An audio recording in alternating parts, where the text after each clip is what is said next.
Hey guys, welcome back. I'm so excited for this week's topic, which is ghosts.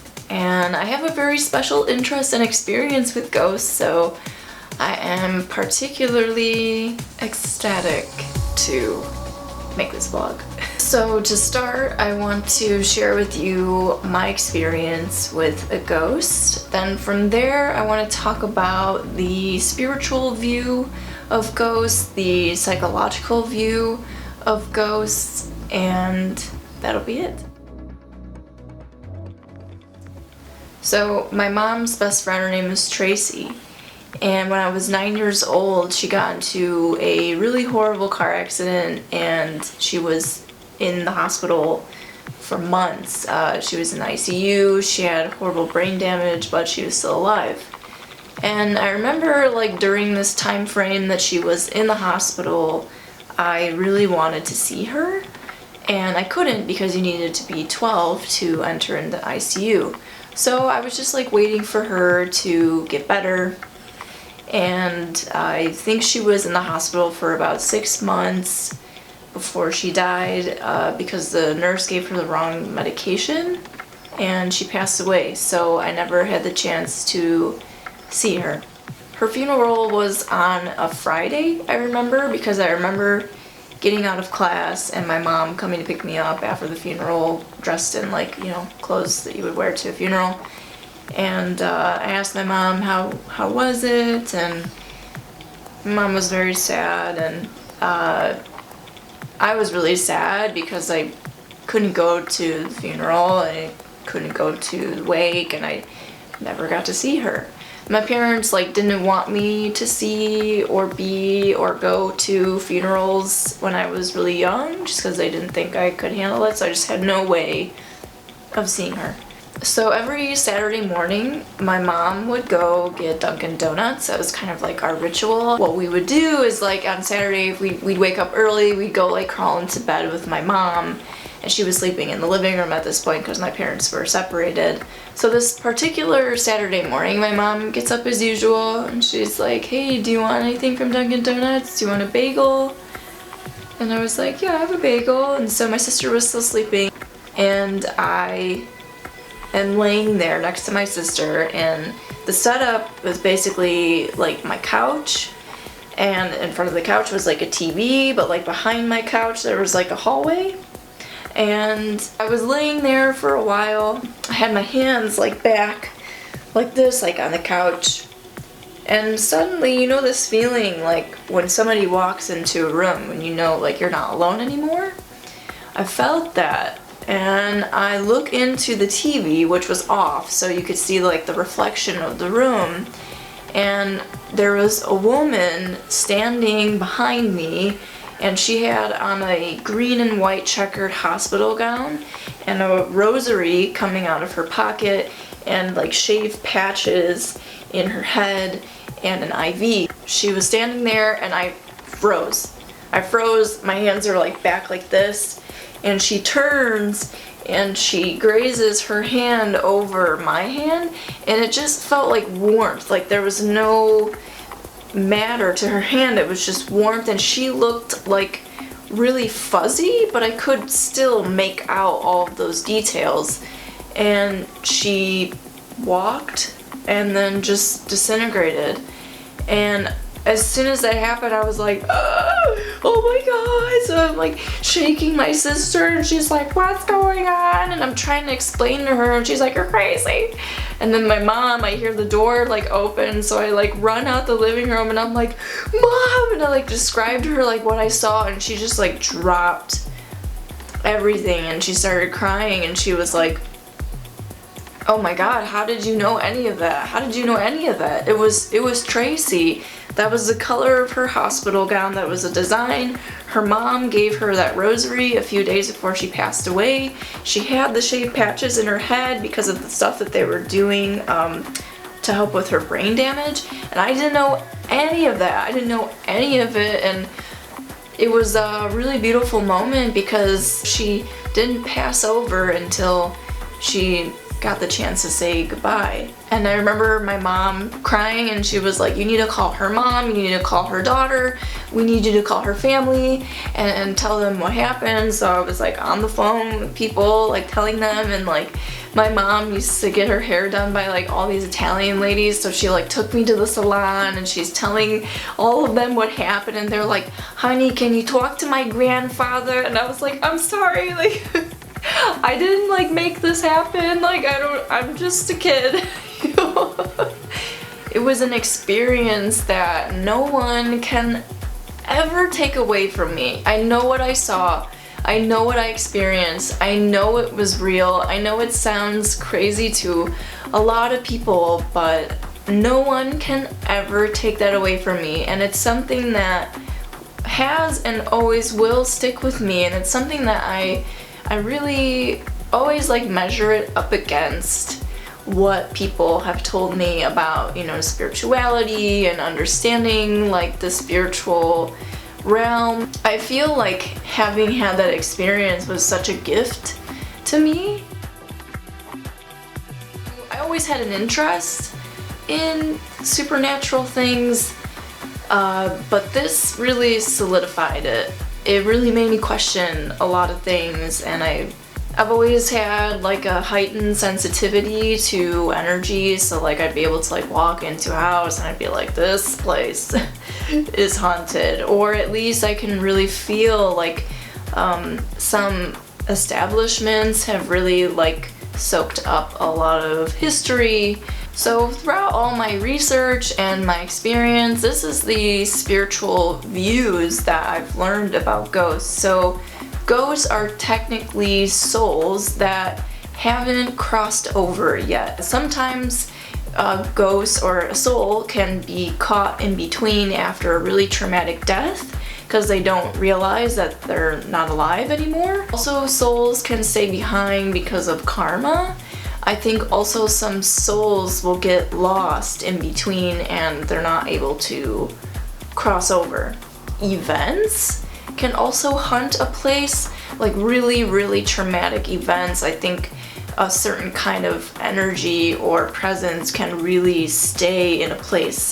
There are a lot of religions that believe that, you know, for example, say you live in a house and something really bad happens in the house, like that energy will stay in the walls. I honestly kind of have had experiences where I've walked into places and I can feel like stuff that has happened there. Even like good things, like when I was living in London, I moved into a new place, and I remember walking into this room and I was like, oh my god, it's such good energy. I feel like somebody like had like a baby here, and it was like a really amazing experience that they were like able to have the kid. Like I was like, I don't know, I just feel like there's so much positivity around like new life in this room. And then a few months later, I was like talking to one of my friends and I was like telling her about this room I moved into, and she was like, oh, a nursery room, those are nursery rooms. And I was like, what? I just thought it was crazy that these are rooms like made for people who had like a new child, because like the way it was set up, you could have like the crib in one area and your bed in one area. I've heard like a lot of stories, and of course I don't believe everybody, because I think sometimes people could really have psychological issues and there really may not be something outside of you, because I've also experienced that, so I was kind of able to differentiate between the two. This is something I haven't really opened up about to a lot of people, because of course like this fear that other people will think that you're crazy for saying certain things is a very real and preeminent thought and feeling. But there was a time where I was dealing with really horrible low self-esteem, eating disorders.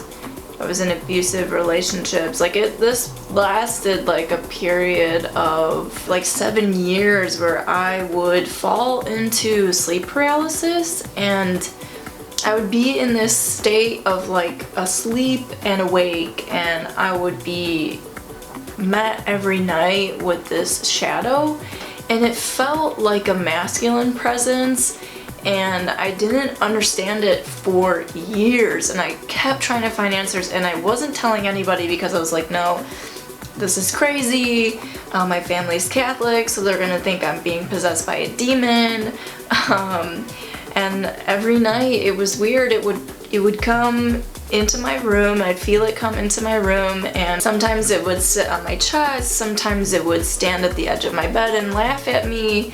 Sometimes it would take different forms, like my cat. Sometimes it would feel like it was molesting me. I didn't get any answers for years, and I would like look up all this stuff on the internet. I would go to like spiritual advisors. I would go to different like spiritual centers and talk to people, and people would just kind of be like, I don't really know. Or here, take the sage and take this book, and like nothing was working. Nothing. And so one day I asked myself, I was like, okay, what if this thing, because I am half asleep and I'm half awake, so I wonder if this is still like I'm hitting a bit of like the dream realm, if this is something that is my shadow, and if I'm integrating stuff from my shadow into my personality, into my consciousness, maybe it'll stop. Maybe there's things that I have to face within myself that I'm not facing, and it's coming to me in this state of sleep paralysis. And so what I started doing was, like, when I would fall into sleep paralysis some nights, most nights at that time actually, I would start saying to this shadow, like, I'm not afraid of you, and I know you're just me, I know you're me. And it was so crazy because literally after 7 fucking years it finally stopped, because I faced it and I did a lot of therapy. I always say that in like every single one of my videos, but like also I want to destigmatize therapy because it's helped me so much. So anyway, I now want to talk about the psychology of ghosts. So let's say that there really isn't an actual external soul or external ghost, but what can we say about ghosts as something archetypal, as something symbolic? So I was reading this book last year. It was called like the psychoanalysis of like ghosts and the archetype of ghosts, and it mentioned this story in Spain. It was like, you know, this like myth or legend that there was a ghost that was like carrying chains, and the ghost would come out at a certain time of the day, and it would always walk over to a particular place in this house, and they found like a bunch of bones, and this ghost's body was actually buried there. So interestingly enough, there's a very similar story like that in Turkey, in France. Archetypal stories of ghosts in so many different places in the world. So like, what could that mean for us symbolically? So I think when we hear like these myths and legends and stories, we kind of have to treat them like dreams, like how you would see ghosts or this kind of story in a dream. So ghosts usually have something to do with like not letting go, or something to do with like the past. So when you dream of ghosts, it usually has something to do with your past, like coming back to haunt you, or something you're not letting go of from the past. So when we hear like these particular types of stories in different places, what could it mean? Could it mean that, for example, this one with like the chains and this ghost like going back to where he was buried because he never had a proper burial? Is there something in our souls that when we pass, we need to have a proper burial to actually pass over? Because of my experience, I believe that there are ghosts, but I also believe that there are things that happen that we might be like, it's a ghost, but it could be something else. When it comes to things that are supernatural, it's hard for anybody to say like, this is right, this is true, yes. Even though like I want to tell everybody like ghosts are real because I saw one, but if I hadn't seen one, maybe I wouldn't believe in them. I'm not sure. But because I have, of course I have like a different view. But I think when it comes to things that are supernatural, it's a very individual thing. Some people, I think, are more sensitive to be able to feel things and to see things and to hear things, and I think other people are not. And that's alright, and it doesn't mean that it's less real or more real, honestly. You need to be able to have like your own experience with the supernatural or not, and it's okay. Like, I've had like some people who will just be like, oh my gosh, like I tell them my ghost stories and they're like, she's weird. And I'm like, yeah, whatever. I can care less. I think one of the most important things I've learned about life so far is that there isn't one answer to everything. Recognizing when it is something within you and recognizing when it's something outside of you is important, because I think, and Carl Jung would say, like, it's a bit of a immature way of seeing the world when you would just leap to everything being spiritual or everything being psychological or everything being science. Not everything is just one of those things. You have to understand that the universe is so complex. There's so many different ways and things that are being expressed in the world, and to think that everything just has a spiritual answer, or to think that everything just has like a psychological answer or a science answer is not... It kind of dismisses the beauty of like the human experience, that, you know, you get to learn about all these different ways of seeing things in the world. And thinking that there's one answer to everything, you do yourself such a disservice. I think that there are spiritual things in this world. I think that there are spiritual answers to things. I think that there are psychological answers to things. I think there are scientific answers to things. And being able to access those different thoughts and those different views within yourself, it's a skill, and it's one that we all should work on, because I think it fulfills us, and I think it satisfies us deeply as humans. Okay, wow, this really, like, I don't know, I like talking about ghosts. I like talking about stuff like this because it's like marginalized, it's like not talked about enough, you know what I mean, like all that stuff, and like I have a particular love and soft spot for these kinds of topics. So I just want to thank you guys for voting for this, because I really didn't think it would win, and I just had all this like psychological stuff, and I was like, let me just put ghosts in there, and then it won, and I was like, this is why I have the friends I have.